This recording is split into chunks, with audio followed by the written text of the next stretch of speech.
साथीहरु आज यस भिडियोमा रहेर म तपाईलाई आइफोनमा कुनै पनि पार्ट्सहरु आइफोनको कुनै पनि पार्ट्सहरु चेन्ज भएको छ कि छैन, नयाँ किन्दा होस् वा पुरानो किन्दा होस्, कुनै पनि पार्ट्सहरु चेन्ज भएको छ कि छैन, मानिलिनु जस्तो डिस्प्ले चेन्ज भएको छ कि छैन, ब्याट्री चेन्ज भएको छ कि छैन, आइफोनको जेल ब्रेक गरेको छ कि छैन वा कुनै पनि केही समस्या छ कि छैन भन्ने कुरा चाहिँ एकदम क्विक तरिकाले चाहिँ कसरी हेर्न सकिन्छ भन्ने कुरा म यस भिडियो मार्फतबाट तपाईलाई देखाउने छु। यसको लागि चाहिँ हामीले एउटा सफ्टवेयरको आवश्यकता पर्छ। त्यो सफ्टवेयरबाट चाहिँ हामीले क्विक स्क्यान गर्न सक्छौं एकदम छोटो समयमा। यसको लागि तपाईले कसैलाई सोधिरहनु परेन वा कोही आइफोन चलाएको मान्छेलाई लिएर गइरहनु पनि परेन।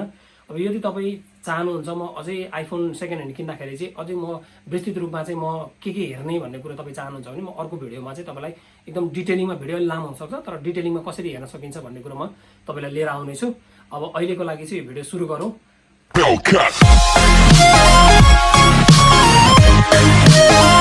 साथीहरु अहिले हामी ल्यापटपको स्क्रिनपट्टि आइसकेका छौं। अब यहाँ रहेर म तपाईलाई आइफोनको कुनै पनि पार्ट्सहरु चेन्ज गरेको छ छैन, नयाँ किन्दा वा पुरानो किन्दा त्यो कसरी चेक गर्न सकिन्छ भन्ने कुरा देखाउने छु। त्यसको लागि हामीलाई कुनै एउटा ब्राउजरको माध्यमबाट हामीले गर्नुपर्ने हुन्छ। मैले यहाँ गुगल क्रोम युज गरे हैन, म गुगल क्रोम अन गर्दैछु। अब यो गुगल क्रोमको माध्यमबाट म तपाईलाई देखाउने छु यहाँ के गर्नुपर्छ भनेर। यसमा तपाईले केही लेख्नु पर्दैन, तपाईले 3U टुल्स भनेर तपाईलाई जस्ट यति लेख्नुस् र यसलाई सर्च गर्नुस्। यो यसरी यो इन्टरफेस यसरी खुल्छ। यहाँ सबैभन्दा माथिको तपाई देख्दै हुनुहुन्छ यो 3U टुल्स भनेर, यसलाई क्लिक गर्नुस्। यसलाई क्लिक गरिसकिसकेपछि तपाईको यसको वेबसाइट खुल्छ। यसको वेबसाइट यसरी खुल्छ हैन। तपाईको यहाँ अलिकति स्क्रोल गरेर हेर्नु भने यहाँ डाउनलोडको अप्सन्स तपाई देख्नुहुन्छ। यो डाउनलोडको अप्सन्स तपाईले यो सफ्टवेयर चाहिँ डाउनलोड गरेर चलाउनु पर्ने हुन्छ। मैले चाहिँ अलरेडी डाउनलोड गरिसकेको छु, तर तपाईहरुलाई यो कसरी गर्ने भन्ने कुरा मात्रै मैले तपाईलाई देखाइरा हो। यसलाई डाउनलोडमा क्लिक गरिदिनु भयो भने चाहिँ यो डाउनलोड हुन थाल्छ। यहाँ देख्न सक्नुहुन्छ यो यहाँ डाउनलोड भइरहेछ। यो एप्लिकेसनलाई ओपन गरेर रन गर्नु भयो भने तपाईको एप्लिकेसन रन हुन थाल्छ। तर मेरोमा चाहिँ अलरेडी यो डाउनलोड भइसकेको भएर यो यसरी बसिरहेछ हैन। यहाँ अलरेडी मैले रन गरिरहेको छु। अब सुरुमा तपाईले यसलाई ओपन गर्नुस्। यो ओपन गर्दा तपाईले यस्तो खालको आउँछ र यसलाई यस गर्दिनु होला हैन।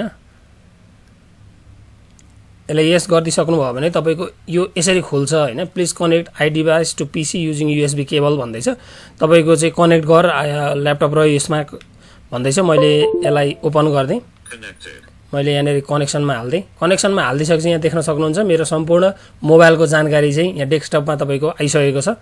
अब यो के भइरहेछ भन्ने कुरा तपाईले बुझ्नु भएको छैन होला।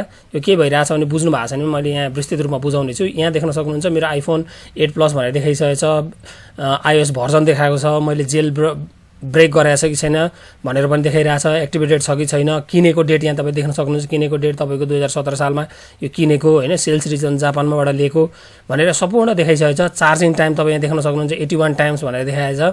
ब्याट्री लाइफ तपाईको 100% भनेर देखाइरहेछ हैन। यहाँ सम्पूर्ण तपाईको आइएमआईदेखि लिएर हरेक कुरा यहाँ तपाईको डिटेल्स यहाँ देखाइरहेछ। यो भ्यू डिटेल्स मुनि जानु भयो भने पनि तपाईले यहाँ देख्न सक्नुहुन्छ सम्पूर्ण तपाईको डिटेल्स यहाँनेरि आउँछ। अब त्यो भन्दा पनि मेन कुरो त हामीलाई यहाँनेरि कुनै पनि तपाईको हाम्रो यहाँनेरि मेन कुरो भनेको चाहिँ तपाईको कुनै पार्ट्सहरु चेन्ज गरेको छ कि छैन भन्ने चेक गर्ने हो नि त। त्यसको लागि चाहिँ तपाईले यहाँ देख्न सक्नुहुन्छ भ्यू भेरिफिकेसन रिपोर्ट भनेर छ। त्यो भ्यू भेरिफिकेसन रिपोर्टमा चाहिँ तपाई क्लिक गर्दिनु होला। अनि तपाईलाई यहाँ अथराइज मागिरहेछ, अथराइज गर्दिनु होला। तपाईले अथराइज गरिसकिसकेपछि चाहिँ यहाँ तपाईको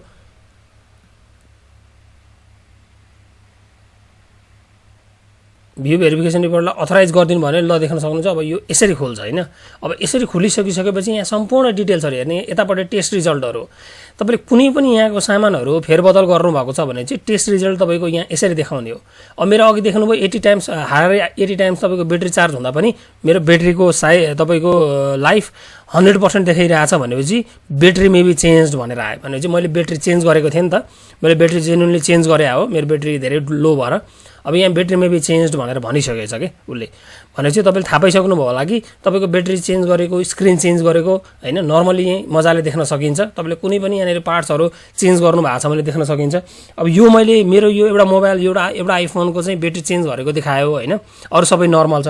अब म अर्को आइफोनलाई तपाईलाई यहाँ कनेक्ट गर्छु हैन, अर्को आइफोनमा चाहिँ के भन्दो रहेछ त भनेर। किनभने कुनै अरु कुनै के चेन्ज गरेको छ कि छैन अर्को आइफोनमा म तपाईलाई अर्को आइफोनको हालेर देखाउँछु। यहाँ चाहिँ म अहिले अर्को आइफोन मैले यहाँनेरि हाले हैन। अब यहाँ भेरिफिकेसन रिपोर्ट हामी चेक गर्छौं। यहाँ यो सबै ठिकै छ भनेर उसले देखाइरहेछ। यहाँ सबै डिटेल्सहरू देखाइरहेछ। म अर्को आइफोनको भ्यू रिपोर्टमा जान्छु। यहाँ हेर्नु, अब अघि यसको ब्याट्री यसको सबै ठिक छ। अब यसको समस्या यहाँ कहाँ देखाइरहेछ भन्दाखेरि चाहिँ सेल्स मोडमा देखाइरहेछ। सेल्स मोडमा किन देखाउने? एप्पल रिप्लेस डिभाइस भनेछ। किनभने यो मैले यो अर्को मोबाइल किन्दाखेरि चाहिँ तपाईँको केही समस्या आएको भएर चाहिँ एप्पल स्टोरबाट यो एप्पल नै रिप्लेस गरेको भएर यहाँ हेर्नु कस्तो मजाले यसले एप्पल रिप्लेस डिभाइस भनेर लेखिसकेको छ। यहाँ मेरो समस्या चाहिँ केही भयो होइन, अर्को त्यो जुन सुरुमा किनेको त्यसमा समस्या भएको भएर एप्पलले यो मोबाइल रिप्लेस गरेर अर्को दिएको भएको कारणले गर्दाखेरि एप्पल रिप्लेस डिभाइस भनेर यहाँ लेखिरहेछ है, देख्न सकिन्छ मजाले। अब यो तपाईँलाई पनि आवश्यकता छ भने यो तपाईँले आफूले डाउनलोड गरेर यो चेक गर्न सक्नुहुन्छ आनन्दले अनलाइनको थ्रुबाट। यसले 100% जेन्युइन रिजल्ट दिन्छ। साथीहरू, आजको भिडियो तपाईँहरूलाई कस्तो लाग्यो? राम्रो लाग्यो भने प्रतिक्रिया कमेन्ट बक्समा अवश्य छोडिदिनु होला। तपाईँलाई कुनै आइफोन रिलेटेड भिडियो तपाईँलाई जान्नु छ, केही आउँदैन भने पनि तपाईँले मलाई फेसबुकको थ्रुबाट वा कमेन्ट बक्समा पनि तपाईँले कमेन्ट गरेर सोध्न सक्नुहुन्छ। प्लस तपाईँलाई यो भिडियोलाई चाहिँ सक्दो सेयर गर्नु होला, ताकि कोही आइफोन नयाँ युजर हुनुहुन्छ वा कसैले किन्न खोज्दै हुनुहुन्छ भने उहाँहरूलाई चाहिँ एटलिस्ट थाहा होस् कि आइफोन किन्नुभन्दा अगाडि के चेक गर्नुपर्ने रहेछ भनेर। अब अर्को आइफोन रिलेटेड भिडियो वा एन्ड्रोइड रिलेटेड भिडियो नआउन्जेलसम्म टेक केयर, स्टे सेफ, जय नेपाल।